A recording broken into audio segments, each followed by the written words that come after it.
2010, passers-by on the streets of the capital were confused and scared. Several cars in and around the vicinity had lit up in flames, and no one had any idea why. Police soon arrived on scene, but they too were baffled with what they saw. Now, several kilometers to the west, on the outskirts of the city, a small group of masked men made their way across the grounds of the Drottningholm Palace, the private residence of the Swedish royal family. Their target was the Royal Pavilion, situated in the southern part of the complex, which displayed countless works of historic art. Once there, the men forced their way in through the back doors and went right to work. They smashed the protective display cases and grabbed whatever items they wanted. This immediately set off the alarm system, which alerted the Swedish police. Now, despite the alarm, the robbers remained calm, because they knew exactly where the police were. The burning cars on the other side of the city were in fact a distraction for them, set up by the robbers, and they had fallen right into the trap. Still, the police raced towards the crime scene, but by the time they reached the Royal Pavilion, the place was empty. The robbers were in and out in less than 6 minutes. Upon inspection, sculptures, chalices, plates, and teapots, all invaluable items, were now missing from the permanent state collection of art and antiquities. And this wasn't just a huge economic loss, but a cultural one as well. It was later found out that after fleeing the pavilion on mopeds, the robbers made their way to a nearby lake, where they were then picked up by a white speedboat. Though from this point, the trail went cold.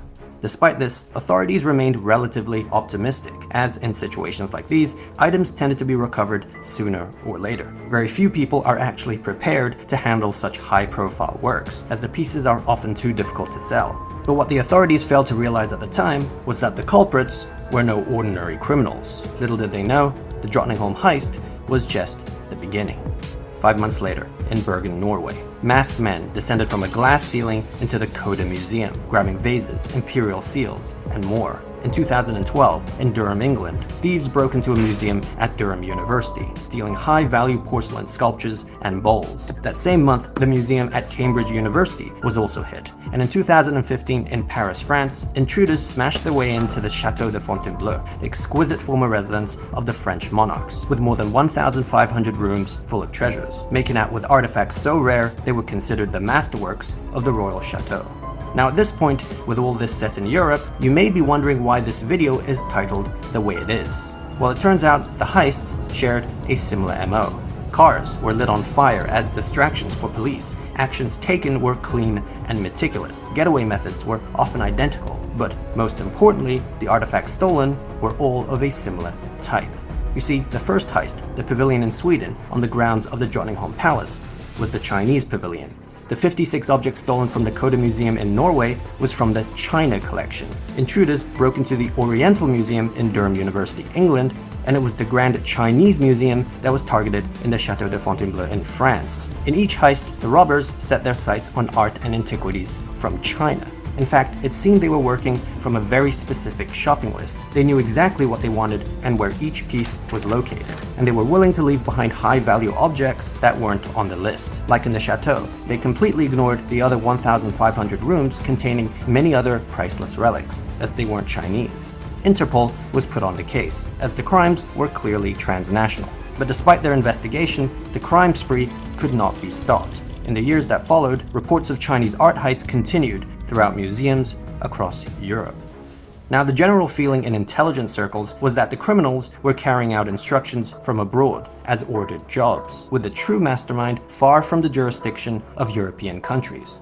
But who was this mastermind, or masterminds, and why would they steal so many documented works that can neither be legally sold nor openly exhibited? Indeed, the majority of the stolen art never actually resurfaced, increasing the likelihood that it ended up as part of someone or some organization's private collection.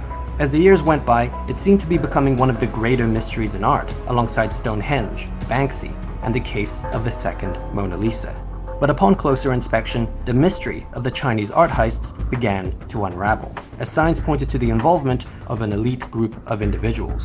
But to fully understand this, we first need to go back in time, back 160 years ago to the end of the Second Opium War. Beijing, 1860. British and French troops marched defiantly towards the magnificent Old Summer Palace, the main imperial residence of the Qing Dynasty. The men were ready for retribution, as a few weeks earlier, their comrades were tortured and murdered at the hands of the Chinese, while attempting to negotiate peace under a pre-arranged flag of truce. When the Europeans reached the palace grounds, they didn't hold back, laying waste to everything in sight. The old summer palace, known for its architecture, extensive gardens, and its numerous art and historical treasures, was now being desecrated and pillaged. Sculptures, robes, jewelry, vases, chalices, plates, teapots, and even Pekingese dogs, a breed unknown to Europe at the time, were hauled away as trophies.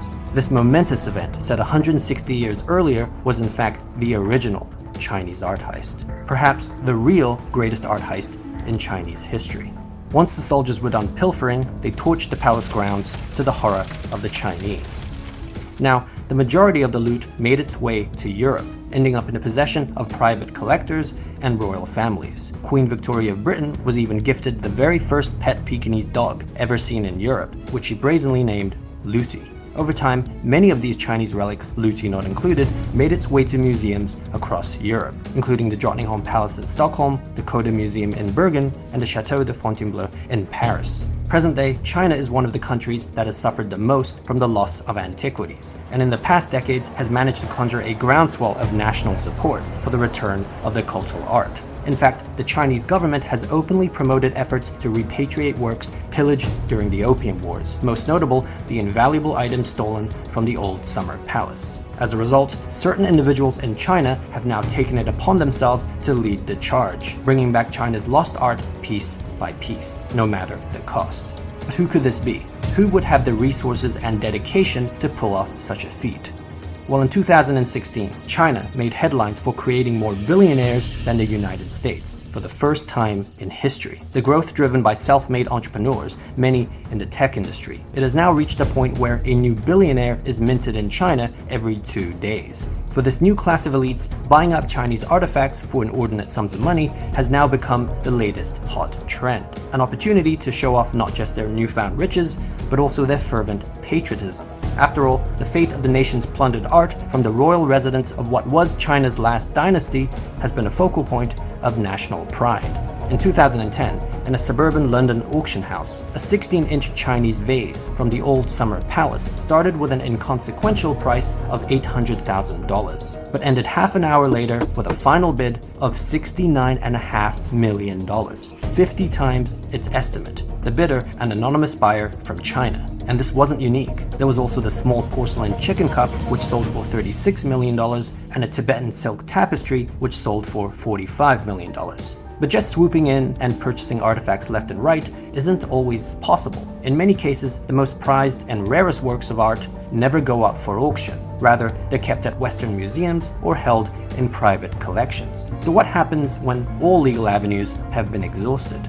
Well, there is the idea that some Chinese billionaires are funding free agents to retrieve these museum works. And instead of putting these dubiously acquired treasures up for display for all to see, are understandably hiding them away in highly secured, climate-controlled warehouses. Though not all may actually care to play it so low-key. Because with Chinese laws, from theft to intellectual property, being very different from the Western world, the aforementioned issues of selling or exhibiting these high-profile stolen works may not be so problematic after all. There's also the justification many have that since the items were initially stolen from China, it can't be considered a real crime. And by now returning the artifacts to its homeland to be displayed, they are somehow aiding its liberation.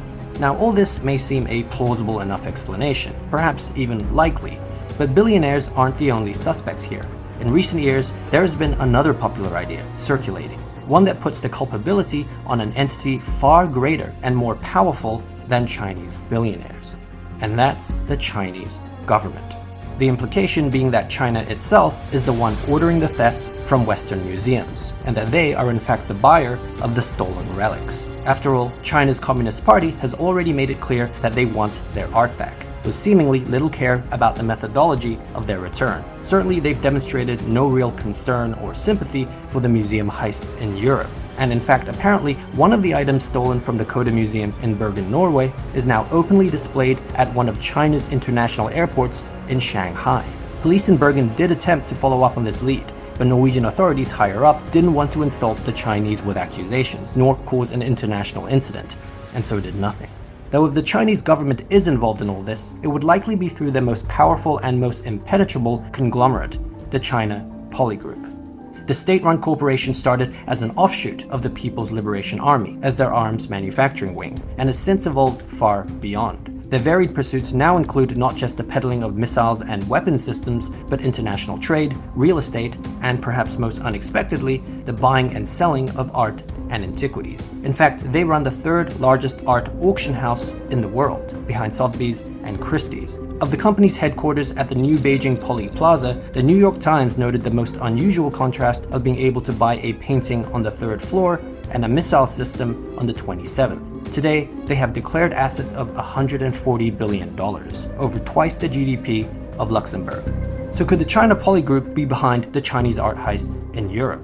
Well, maybe. We already know they've been running a global information network to locate and reclaim lost antiquities that, as they put it, have been illegally robbed away by Western powers. Many might call this a noble and just cause, although the countries and cultures whom China itself has taken artifacts from through conquest might have something to say about that.